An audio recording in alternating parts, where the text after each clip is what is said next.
legacy.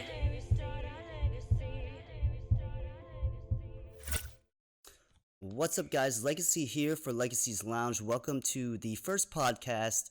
And today we're going to be talking about the mobile esports scene and what basically the effect of everything and how the scene has gone this last year. On the line with me today, I have Hot, Hawksnest, and MobileMatt. Take some time to introduce yourself. We'll start with Hot. What's up, everybody? My name's Hot. I am a player for Cloud9. Started in Rules of Survival, and I am kind of transitioning into management, consulting, and talent scouting, and that's where I am out right now. All right. We'll go to Hawksnest now. Yeah, for sure. So my name is Hawksnest. I am a COD mobile creator at the moment. I used to play Rules of Survival just like Hot. I was also on Cloud9 playing competitively with him. So I do have a passion for competitive esports, things related to that, and especially in the mobile scene. And then right now, my main passion and focus is on content, as I said before, with COD Mobile. All right. And MobileMatt. Yeah, of course. Well, first of all, Legacy, thanks for having us all on. So I am MobileMatt. I work as Director of Mobile Gaming for Complexity. And so I recruit and manage our mobile division teams, as well as just look for some fun initiatives to keep Complexity Gaming really at the forefront of the industry and positioned well in the long term. And then I also personally have a lot of projects on the side, always looking for more ways to support community mobile esports, whether running them myself or as a sponsor. And then as well, I'm a founder of Mobile Esports Lab, where we just do some fun stuff and trying to build some of the infrastructure of the future for the mobile esports industry. All right, sounds great. So let's get on to the first topic. What impacted mobile esports most this year, in your guys' opinion?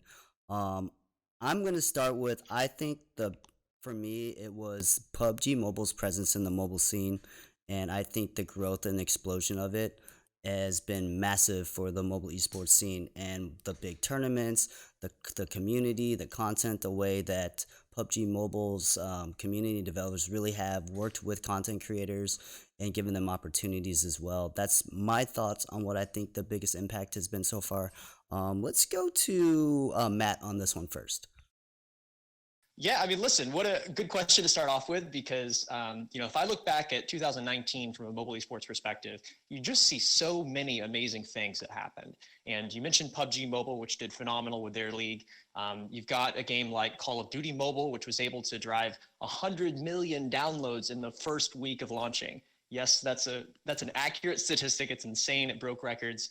And a lot of those also came from the West, which is great to see in 2019 that mobile's really getting a presence out here. So, but then, you could say that about a lot of titles as well. And then even, a lot of Fortnite mobile initiatives are ramping up, and we can obviously get into, details later on, but they are about to have here a $3 million weekend event where $1 million in prize pools given out every single day. It's insane. So definitely a lot of really exciting stuff happened all across the board in the industry, and really fortunate. I know all of us feel the same way to be part of it. Yep. Let's go to Hot next on this one. Okay, sorry.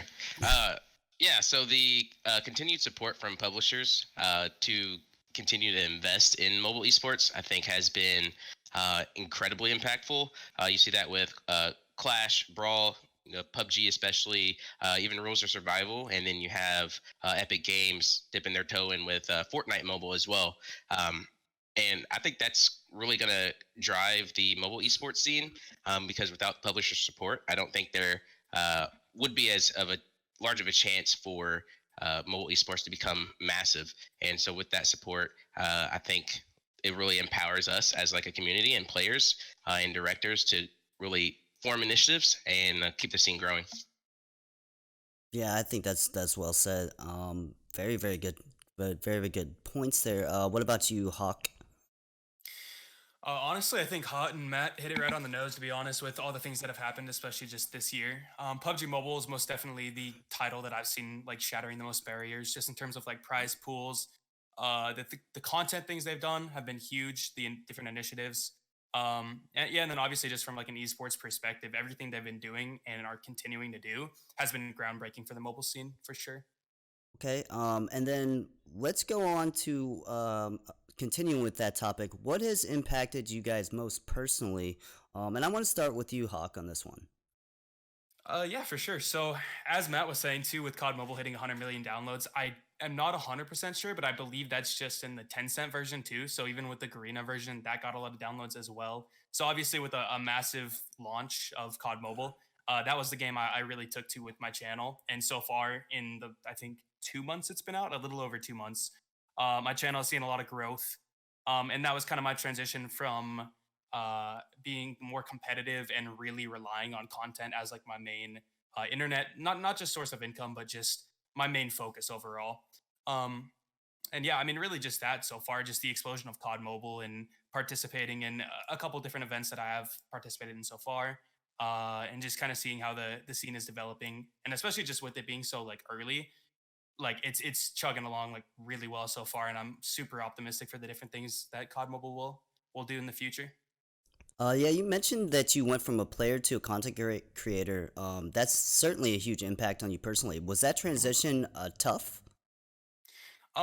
So I was a pro player. Okay, so I started out being a content creator with Rules of Survival, and I was doing that kind of like not really full time because I was also doing school and different things. I was just like spending a couple hours a day, and then I went to doing competitive play as well as content as well as school. So that was getting pretty intense and taking a lot of time.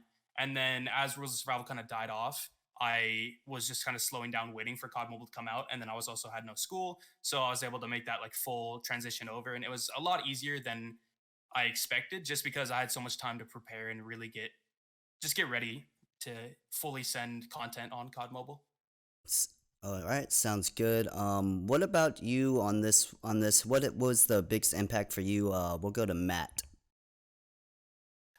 Sure. I mean, it's tough to just mention one thing. I think from my personal perspective this year, I kind of took a little bit more of a big picture perspective on what I can be doing to help the industry. And so I really, more than anything else that I do, I just love working with players and, the people who are just so passionate about mobile esports. So, I've really enjoyed being able to go out and support community series. I'm an advisor for quite a few across multiple different games just to be able to help them find ways to make their operations more efficient so that they can reach more people and ways that they can hire more staff or put together some good sponsorship pitches to bring other people in to help support the series. And I think for me personally, that's something that is just very rewarding. Is that when you're interacting with people who are just as passionate about mobile as you are, it really fills your cup up. And for somebody that works a lot of long hours, that really goes a long way. I know also both of you guys on call here, Hawks and Hot as well, and Legacy, you too, man. You're grinders. Like you're here because you guys earned it yourself, and it takes a lot of hard work to do that. So when you can kind of get some really rewarding connections and relationships built along the way, that's really what matters most. Absolutely, 100% agree. Like that grind is real. And aligning yourself with the right people that have the same vision. I always say it. I know everyone else always says it. It's very important. What about you, Hot? Personally, what has been the biggest impact for you this year for your growth? Boy, there's been so much. Honestly, I kind of want to give an odd answer, and I think it's kind of been slightly over a year since I've really been involved in the space because I started with Rules of Survival. But the biggest impact, honestly, was an ad that I saw on Twitch while I was watching PUBG PC. I was watching Shroud, and it was just a Rules of Survival ad.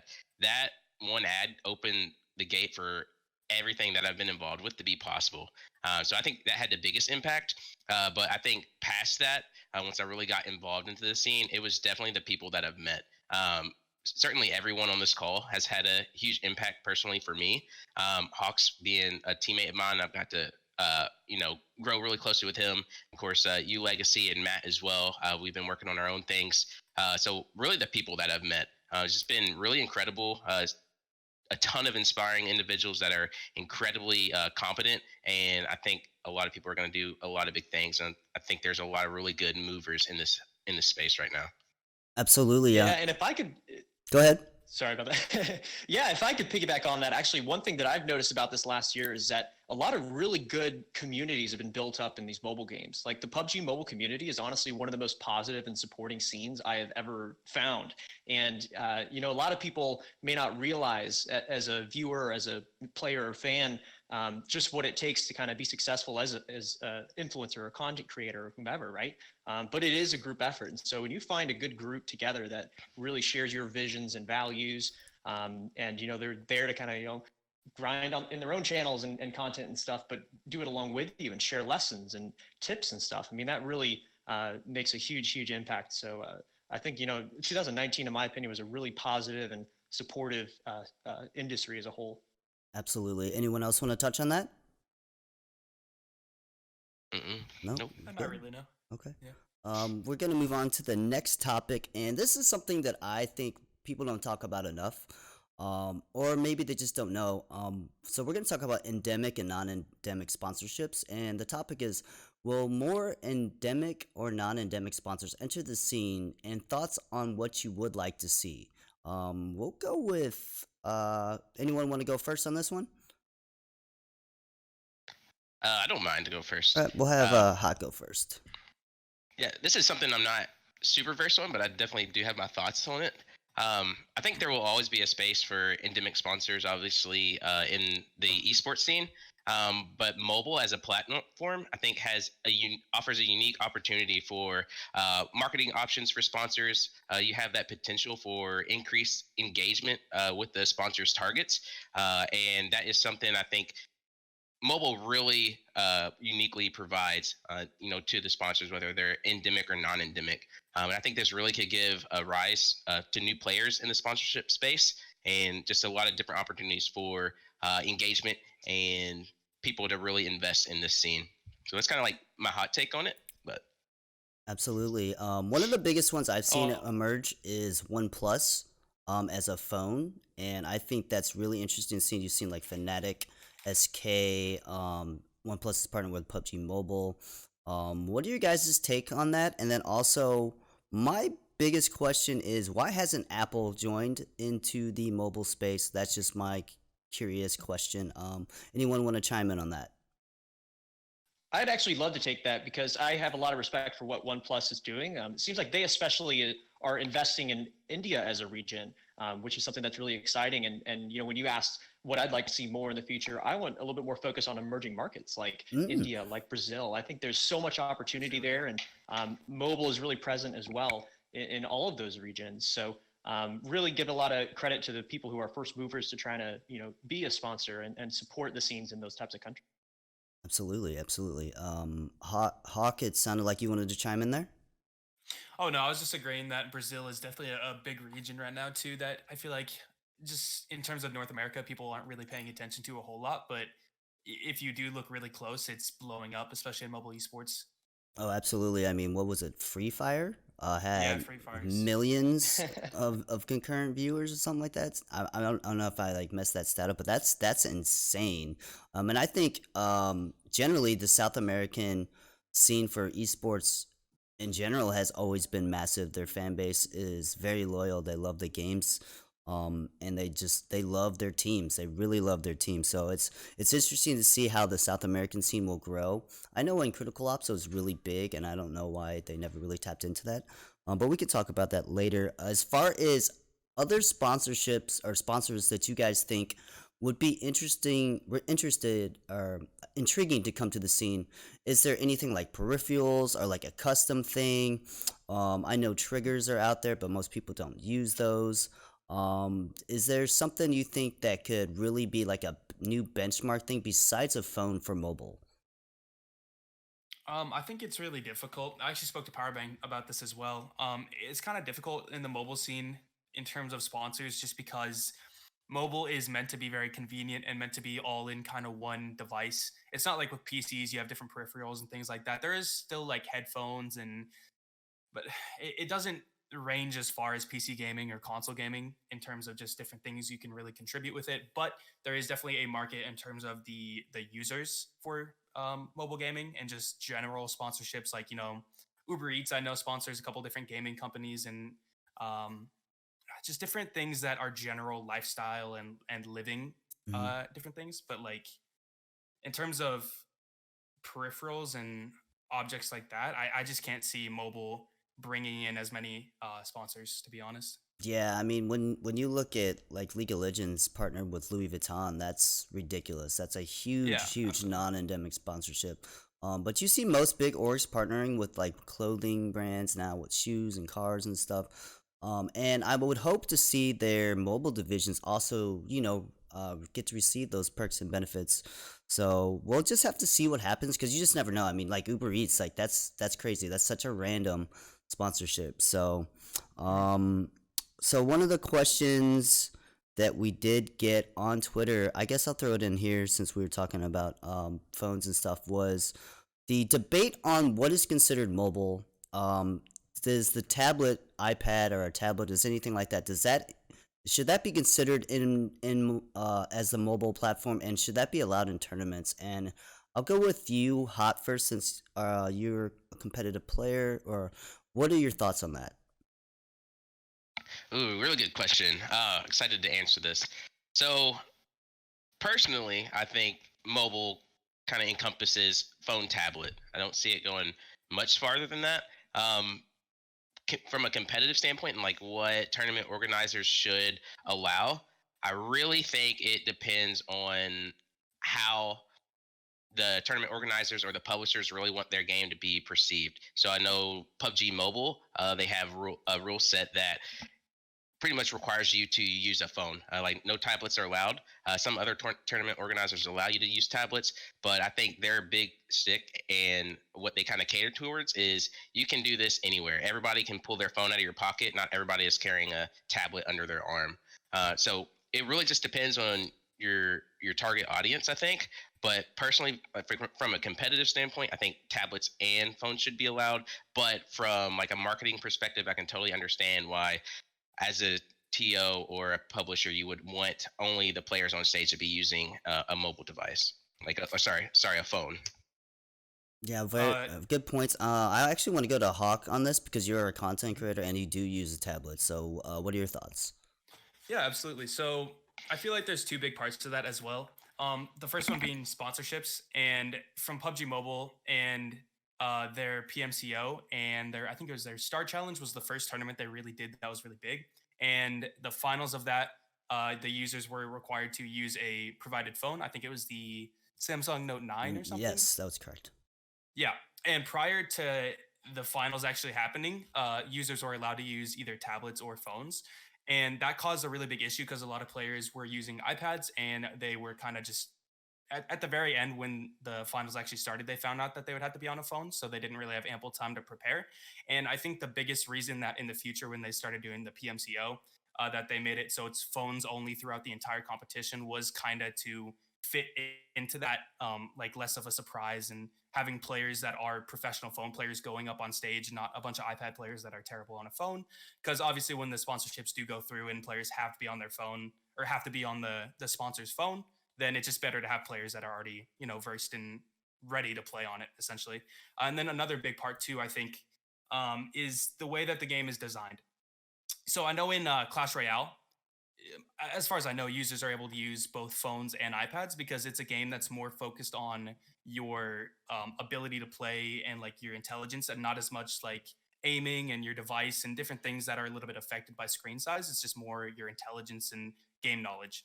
And with mobile shooters, so PUBG Mobile especially, an iPad has its advantages, and I think people are starting to realize now. I actually posted a poll on Twitter earlier asking people whether they have a iPad or a phone with gyro, and I don't know for sure, but it was very close. And I think with gyro becoming more and more popular in PUBG Mobile, people are starting to realize that when you have a really big iPad, you can't move it around as much, and gyro is such a strong feature in mobile shooters that these phone players that use gyro are getting ridiculously good, like way better than iPad players. So I think there's different mechanics and different things that go into creating like a very competitive playing ground or a very fair playing ground. And I think COD Mobile is actually doing pretty good with it in terms of just the way they set it up. Like when I play on a phone, I feel like I'm very close to my iPad skill, even though I have significantly more time on my iPad. So again, I think that those are two of the biggest points: is sponsors and and another thing about sponsors too is since Apple hasn't really entered and basically any other tablet apart from iPads kind of suck, it's just not as competitively viable. Okay, absolutely. Matt, your thoughts? Yeah, I think these guys nailed it, first of all. But I'll say I definitely agree on most of the stuff you guys were just talking about. I actually love this question because it seems so simple, right? I mean, what is a mobile device? But at the end of the day, it's hard to answer, or at least you have to take some time to answer it just because of how complicated and nuanced the mobile esports industry is.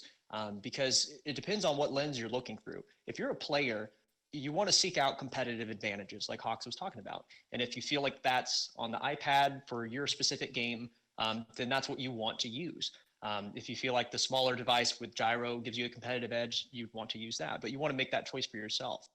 If you're a tournament operator, you want fair play. And so I've heard the argument by some tournament organizations saying, we just want people using the same device. And then the best player wins on that device. At the same time, you want to make sure that what you're doing is good for the mobile esport as a whole. And so as a publisher, as an example, if that phone sponsor is going to give you money that's going to really add fuel to your esport, that's a great thing, right? So there's like so many different sides that are all kind of right in this kind of discussion. But at the end of the day, I mean, it's going to be the publisher and the tournament operator's decision. And you just hope that they have the wisdom to know whether or not that device partnership is going to have a net benefit on the game versus letting people kind of choose their own device. Absolutely. I agree. Go ahead. I was just gonna say another thing too about competitive, like having advantages and having a level playing field is one thing that you see is typically people will already have their device. It's not like they go out and buy like a console to play video games. It's just kind of like that's the benefit of mobile esports and just mobile gaming in general is typically people already have the device. So I think one thing too is like when you have people that already have a specific device and then they go play in a tournament where that device is used, they've had time to practice. Whereas like iPad players, for example, they're used to their iPad, been playing for 8 months, totally allowed. There's no restrictions on that. And then they get really good at it and want to go participate in a tournament. They are now at a disadvantage because they have had all this preparation, and it's becoming more of a point where people should just know. But initially when PUBG decided to say, hey, no iPads, it was all these iPad players like that have to switch now and they're at a disadvantage because of the device they play on. I think that's one thing that people don't think about a whole lot in terms of the level playing field is just people have their devices and that's what they use. So forcing people to switch is going to give an advantage to people that were already prepared and using those devices. Yeah, that's 100% true. I mean, you have so many people that came from other games and platforms that played on an iPad and then had to switch to a phone, like you're saying, for PMCO and stuff like that. So, I think initially in the earlier stages, having the iPad was definitely more beneficial. But now that the phones are getting so much better, the processing speeds on them, the graphics, the refresh rate, and all that, the FPS is getting better. I think the phones will. I think personally they will become the mainstay for tournaments and stuff. So, and I've seen many debates over on Twitter and social media about what should be the thing. Should iPads be allowed?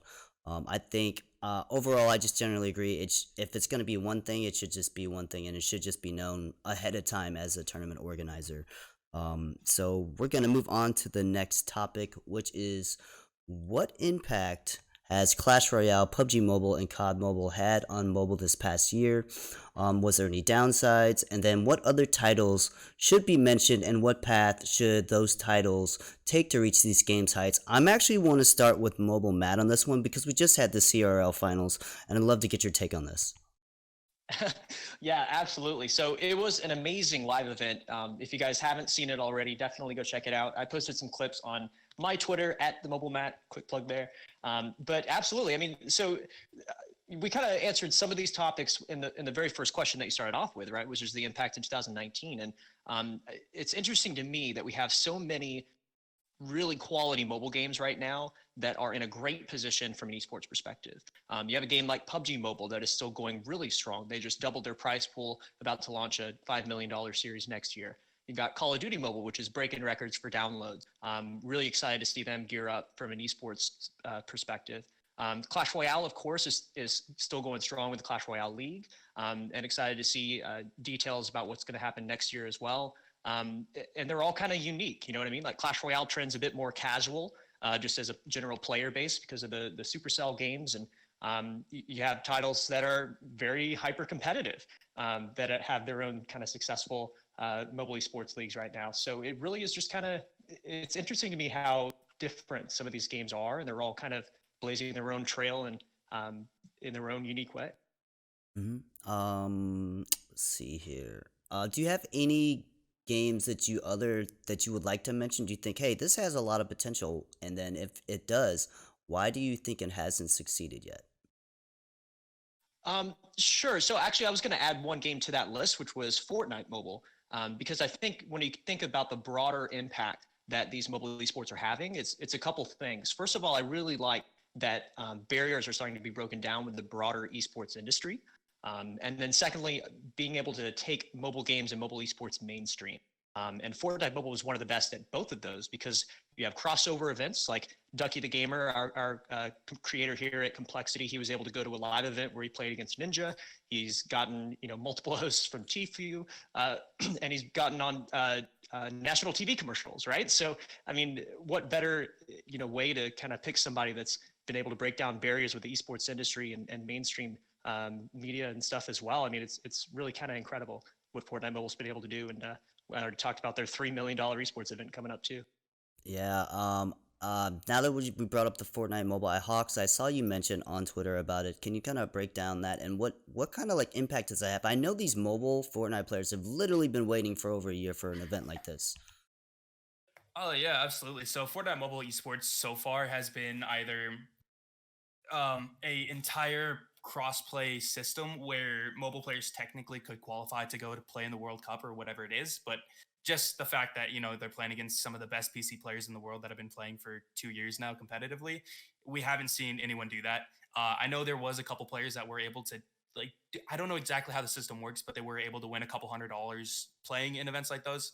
And then pretty recently, like say a month and a half ago, Epic introduced cash cups for mobile. So basically, it was a mobile only. Well, not mobile only. So the way they format it is mobile, so phones and iPads, as well as Nintendo Switch players.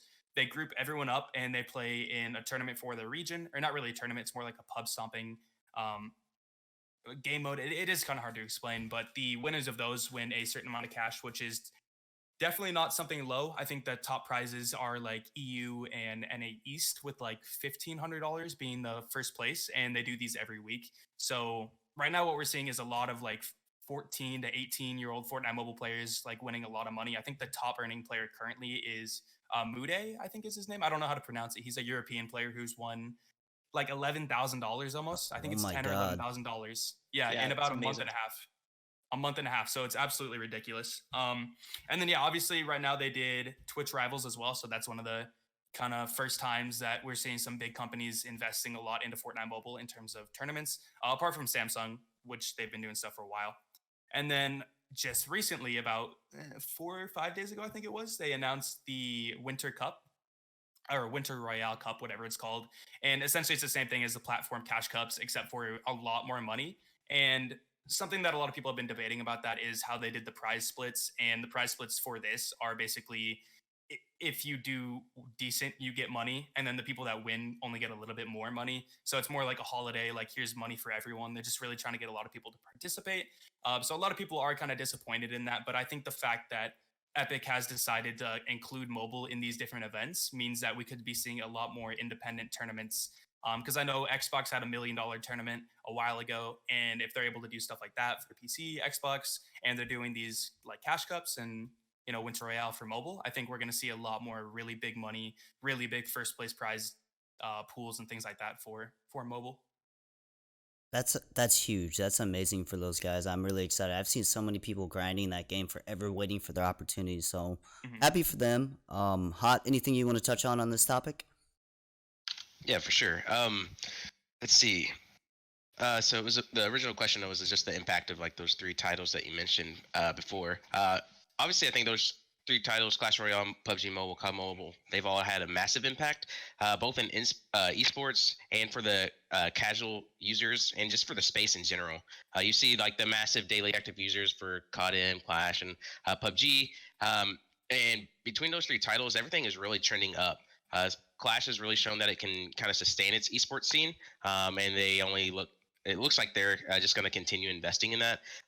Same thing with PUBG Mobile. Like Matt said, they essentially doubled their prize pool for the next global event. You really see the audience enthusiasm coming through on those titles, and it shows that it is really like a global event. So it's not just necessarily for NA or EU, but people from all over the world, especially like Southeast Asia, India. You see those regions really kind of invested in the mobile space. And one thing I really love about COD Mobile is its massive appeal to the casual audience in the West. I think that really had a huge impact whenever it came into introducing uh, new users in the West to the mobile platform in general. So I was really surprised.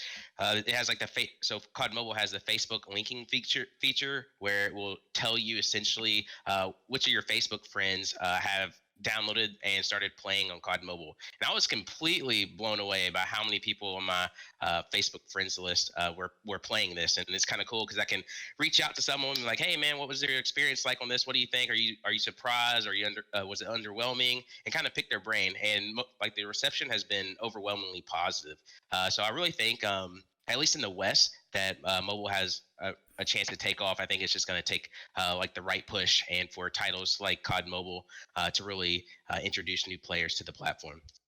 Absolutely. Any games that you guys feel like need to be mentioned? Like, hey, this game it has potential, but it's just not there yet. We'll just have anyone freely speak on that one. Nope. All right. Moving on. S- so moving on. Topic number 4. This is one I'm really excited to talk about because we talked about the PUBG Mobile, Clash Royale, COD Mobile. We could certainly talk about Apex as well later in this topic, but will MOBAs and Wild Rift come back and dominate 2020? I think League of Legends Wild Rift is a massive upside, massive potential to be a huge mobile market in the West. But it depends on when it's actually going to be released. Rumors are it's going to be towards the end of the year, and I'm not sure how familiar you guys are with MOBAs. I know most of you guys are Clash or FPS players. So, what are your guys' thoughts on League of Legends bringing their title game to the mobile platform? And I'll start with Hot on this one. Ooh, that's tough to see if Wild Rift will really dominate 2020. I think it's tough to call that, but I think there's absolutely potential, and I really do hope so because Riot and Tencent. They've already shown that they can produce a quality product and also have a sustainable esports environment with that as well. And because like the publishers behind that title have already shown they're really invested in keeping long-term growth and like a title sustainable rather than kind of just pumping out titles kind of like Call of Duty does. I think there's a lot of potential there, and I really hope it does well. I've never really played MOBAs on mobile before. I've tried, and it just wasn't really my thing. However, I played League of Legends for 3 or 4 years, almost like nonstop. Got to like plat, so I kind of know what I'm doing on that game. So I'm curious to see how the game will really transition from PC to mobile. See what things are different. See what things are similar, and how that will really impact, I guess, the esports scene and what the PC users will think about it on the mobile platform. I really want to know the answer to that. Yeah, I think that'll be interesting too. Like, will PC players just on the side play for fun and just dominate the leaderboards? I'll go to you, Matt, next on this because I think this is something that might be interesting for like your org or just for any initiatives that you may be wanting to do in 2020. Yeah, of course. So first of all, I love the question because it's do we think it's going to dominate in 2020? And I love that you're setting the bar high for it because we can already tell what you think about it. I watch you and Hot stream League of Legends together already, so you guys are gearing up for it. I love it. So to answer the question, this was something that was asked also about 4 years ago, back when Vainglory launched. Will mobile MOBAs take over? And we're at a point now where that esport is not really around in the limelight anymore. And that kind of had a resurgence a couple of years ago. People were saying, "Oh, Arena of Valor is going to be the one that's going to put mobile MOBAs on the map because they've got Tencent behind them, and You know what? There hasn't been too much going on lately for that. So I love that League of Legends has taken the game to mobile. I've seen gameplay of it. I think it's a beautifully designed game. And I think that this has what it takes to put mobile MOBAs on the map. But I think we also need to, hope that the publisher and whoever's running that esport has learned from the experience of the other games that have come before it, to make sure that it's a success. And I think the main thing is going to be able to, will they be able to drive early downloads and execute some successful marketing campaigns to really put it on a map, and get the kind of numbers that Call of Duty Mobile did with 100 million in the first week. They don't need to hit that exact number, but you want to see them really executing successful marketing campaign, which I think that they certainly can. Yeah, I 100% agree. Hawk, your thoughts? Um, well, first off, I do think mobile MOBAs in the West have been kind of a letdown. I didn't. So, a funny story is when I was like 14 and 15, I was playing a lot of League of Legends, and I spent days just like searching and trying to figure out if there was a League of Legends on my phone. And it's just funny to look back at that now and see there's all these amazing games, and League of Legends is literally coming to the phone. But anyway, so I do think in the West, MOBAs have struggled. And I don't know exactly the reason why. I haven't paid enough attention. But I do know I think it's Honor of Kings, which is, do Mm-hmm. you guys know that? Is that Yeah. Arena of Valor's Chinese Yes. version? Yeah. It's huge. Okay, yeah. Yeah, it is. Yeah, exactly. So that's easily, in terms of earnings, I think the first or second highest of any game in the world, or just mobile game. I don't know the exact stats. You'd have to check Sui Generous Yeah, on Sui would know. Twitter. But yeah, so obviously MOBAs have worked and they're exploding, and especially in the East and in Southeast Asia and in China. I think League of Legends is definitely the correct IP to really blow up in the West. I think we already have a big enough player base here that there will be a lot of people that just want to try it, and hopefully they'll enjoy it. And then if they're out doing things, we'll see a lot of younger people picking up League of Legends because now they actually can do so, because they didn't have a PC before, maybe only had a console, maybe only had a phone. So I do think, number one, it's an extremely smart move from League of Legends, and I also think it will be the game to. I don't know if dominate would be the word, but I do think it'll be a top three mobile game in terms of maybe player base and even potentially earnings, depending on how they monetize. Absolutely. I'm just gonna add my 2 cents on this as a MOBA player. Yes, you guys are all correct. In the West, MOBAs really died out. One of the things that I think is good is, and Hot touched upon this, is sustainability that Riot has made for the actual League of Legends PC platform. Now, will that come across and translate to mobile? I don't know yet, but the potential is definitely there, and you can say that with any game. But the fact that League of Legends does have franchising, and they have the LCS, they have the Europe, the LPL, they have all these other franchise leagues. For something like that to come to mobile would be insane to just think about. And obviously, it's going to take years. I feel like for something like that to be established and be sustainable, but just the knowing of seeing how the production is, and obviously PUBG Mobile and Clash production wise for the live events is phenomenal. But I mean, I just can't imagine these kids and players playing for like these top tier orgs and then also going to like a MSI for mobile. I think that would be amazing. So I hope they do raise the bar from what PUBG Mobile and Clash have already set. And I think there's a lot of potential in it. So I'm really excited for it. I personally don't think it will dominate because I think there's, in the West specifically, and Hawks, you touched on this, the West is more FPS. We love our Call of Duties. We love our Halos. We love our Counter Strikes. I think Southeast Asia as a region just loves MOBAs. So I think that'll put us behind again, just like most other games for some reason. I think NA is always behind. But those are just my thoughts. Do you guys have any final thoughts on that? How you want to go? Yeah, sure. I'm kind of curious. I think one potential, I don't want to say like detriment, but one massive pain point I really think that Wild Rift could suffer from is maintenance. And I don't mean that like on like for the software or anything like that, but managing like the balance issues, because in the past, so Riot is pretty much all in on League of Legends, and they have had some enormous balance challenges in the past.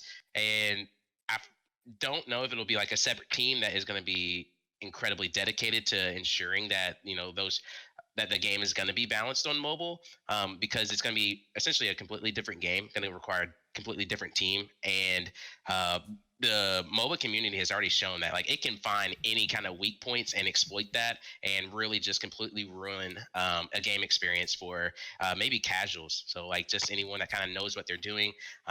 Can just exploit whatever the meta strategy is and just completely steamroll the other team. So I'm curious to know, from a balance perspective, how they're going to manage that. And I don't think the meta is going to be even close really to the same on mobile as it is to PC. So I think that's going to be a huge challenge, especially if we're talking esports. Okay. Oh, Hawk. yeah. So I actually have a question for you guys too. So considering PUBG Mobile is essentially I don't want to say a knockoff, but like a smaller version of PUBG, a more condensed version. I think the reason that it's done so well with esports is the fact that the game is different enough from PUBG PC, and PUBG PC esports aren't prevalent enough that they would take all the views. Essentially, I think PUBG Mobile has done enough to separate themselves from the PUBG esports scene.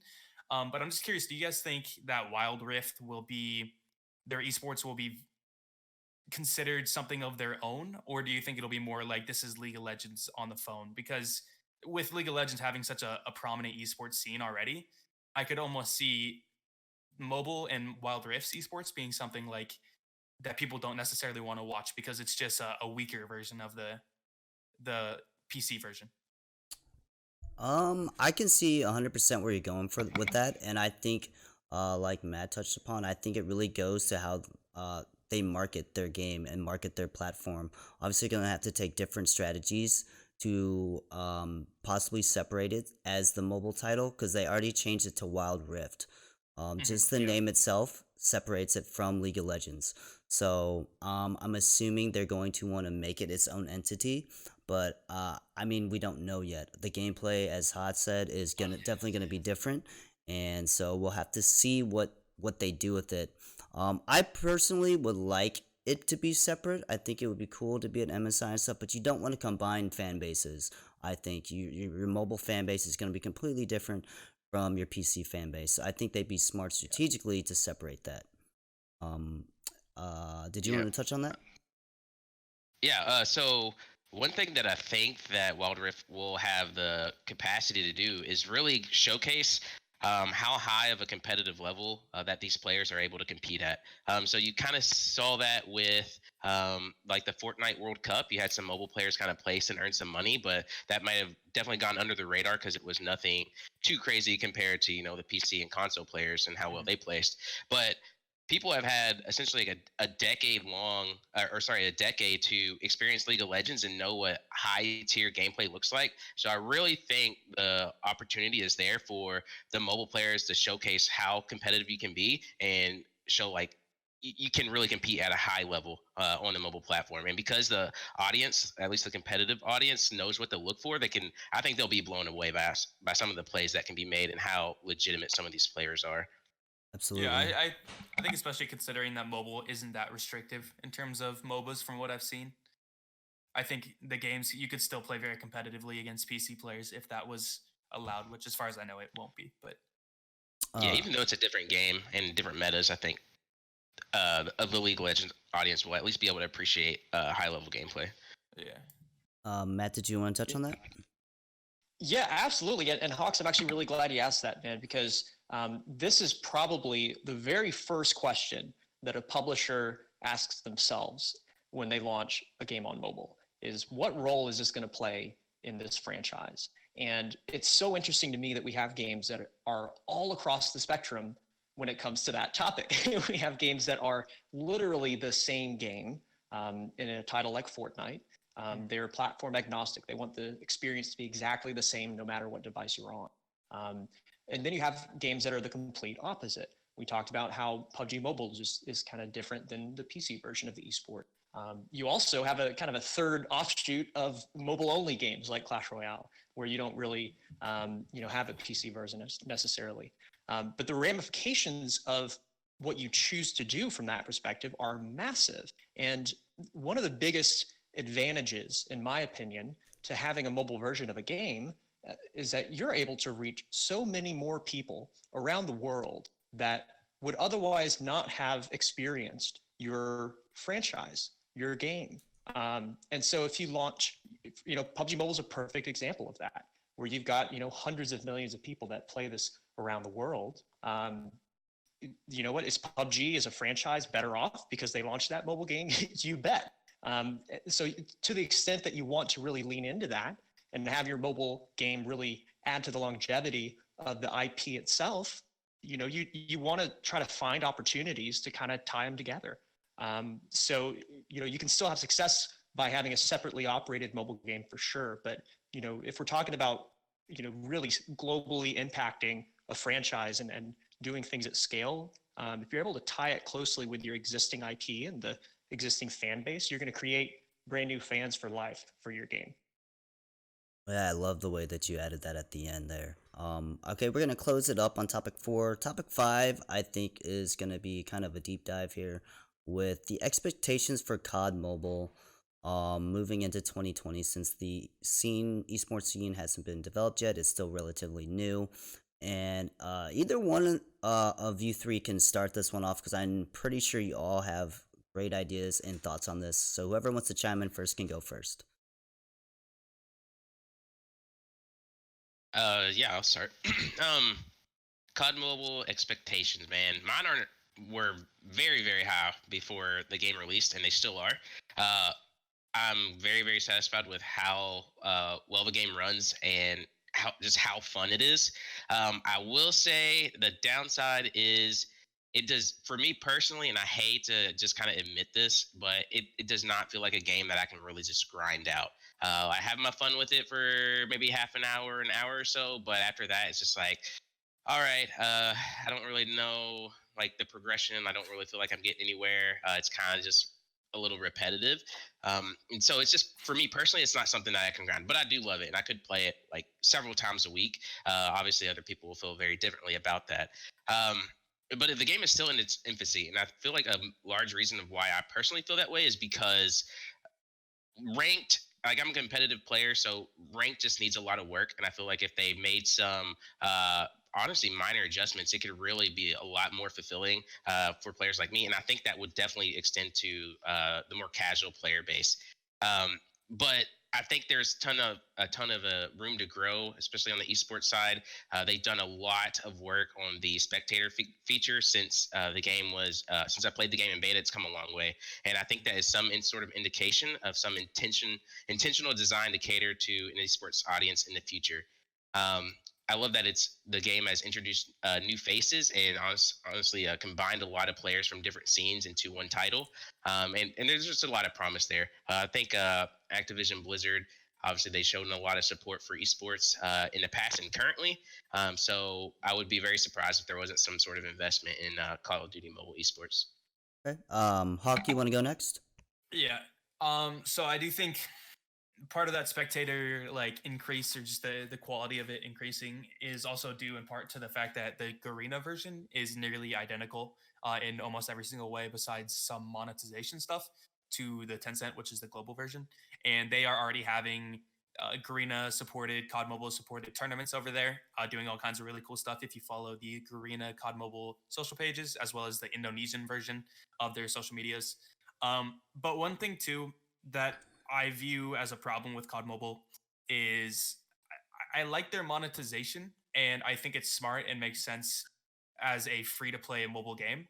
Um, but one big problem I think is that they aren't really adding too much incentive for achievements. As Hot was saying, like there's not as much incentive to play apart from ranking, maybe leveling, things like that. But still, there's no some of the staples of COD in the past have been like diamond skins, gold skins, prestiging, things like that that we haven't seen in COD Mobile yet have been a massive reason as to why people would get so addicted to the game, because there's always a constant thing you're shooting for, something that you can like get even if you don't want to be competitive. I remember I was like 13, 14 playing Black Ops 2, and I never even thought about being competitive at all, but I would still constantly grind out for skins, try to prestige, things like that, which also lent to a lot of different content potential and stuff like that. As a content creator now, I wish I was able to make a series like Road to Diamond, whatever it is, and just currently not able to do that. And then, like I was saying before, with leveling, prestiging, I just feel like it's an amazing game. I don't have many gripes with it. I do think that it doesn't have as many selling points to a casual audience, apart from the fact that there's 3 different modes that users can, when they get bored of one, they can switch. But as Hot and I are pretty experienced mobile players, the quality of the BR and the quality of zombies is not quite up to par with what we're used to. But for someone that's coming to a mobile game for the first time, I 100% guarantee they're blown away by the quality of the 3 modes. But yeah, I think it needs more work with incentivizing casual play. Absolutely. Yeah, and there's a big positive though in all of that is that Teamy, like the studio that's really developing the game, they have been incredibly attentive and very helpful when it comes to addressing feedback and implementing a lot of those changes. So the game's been out, I think what, 3 months 2 months and now? 10 days. 2 months, 10 days. Okay. So even in just that short time, they've implemented a lot of things that the community has really been asking for. And they've done it very quickly I would say, a pretty high quality. So I'm super optimistic that, the necessary changes will be implemented to address a lot of these concerns. So the game's still very, very young. Also, COD Mobile won the Best Mobile Game Award at the game, just very recently, like 30 minutes ago, just to point that out. Oh, nice. Nice. Nice. Matt, you want to touch on this? Yeah, absolutely. I mean, you guys are obviously doing a great job answering this already. I'll just kind of add on one thing that I really hope to see from Call of Duty Mobile is a real focus on, being at the forefront of mobile esports in the West, because this game has done a great job of building a player base in the West, unlike any other title that I've seen. And being able to leverage this incredible IP with Call of Duty. There's so many hardcore Call of Duty Call of Duty fans who actually embraced the mobile version when it came out because they had so many features and maps and guns and skins that they thought, were like really true parts of Call of Duty, and it was like authentic. So I love that they really had an authentic representation of the franchise with the mobile version. And then another thing I just wanted to point out is that I saw an article, I think it was from Sensor Tower, a couple weeks ago, that announced, it was after the game had been out for 2 months. They had 170 million downloads, which is phenomenal. And then I forget what the revenue stat was. It was something like 80 or 90 million dollars in player spending. But what was really important is that 42% of that came from the US. Wow. And that to me is amazing for a mobile game. So the fact that we can now have a premier mobile esports title that's having so much success in the US is really exciting. Yeah, that was kind of what I wanted to touch on about it. I think Call of Duty Mobile could be like the big game in the West, because a lot of people grew up on Call of Duty. Everyone knows what Call of Duty is. So not everyone, like PUBG Mobile is huge, Clash Royale is huge, but they haven't been around for decades like Call of Duty has. So I think Call of Duty has a huge opportunity in the esports space. It just depends on what the developers want to do with it. I'm sure everyone's expectations are just really, there's no ceiling, because you look at PUBG Mobile and what they did in their first year. Even Arena of Valor in their first year had a 500K tournament. So I'm really excited to see what the publishers decide to do for their tournament organization. So we're going to close out that topic. The last one, it's just going to be an open discussion for each of you guys, what you're working on, and what you would like to see or accomplish in 2020. And I'll start with Hot, then we'll go to Matt, then we'll go to Hawk. Yeah, so just some personal projects I'm working on. Still with Cloud9 and kind of just working with them on like how we could possibly enter the mobile space even more. We do have our PUBG mobile team, so we are definitely on the lookout for that next big thing and how we can contribute to that space. Then I'm also working with Geyser. If you aren't familiar with the Geyser app, it essentially allows you to instantly create events or tournaments or join them and win real cash prizes. So I'm doing some work with them. A lot of my work has kind of been on the COD mobile side, but I do plan on expanding that. And then I've actually been working with Matt recently at the Mobile Esports Lab on some initiatives, and I'll let him kind of explain a little bit more about that whenever he speaks. Awesome. Matt, you want to go next? Yeah, of course. So personally speaking, I've got a lot of projects going on, obviously some for complexity as well.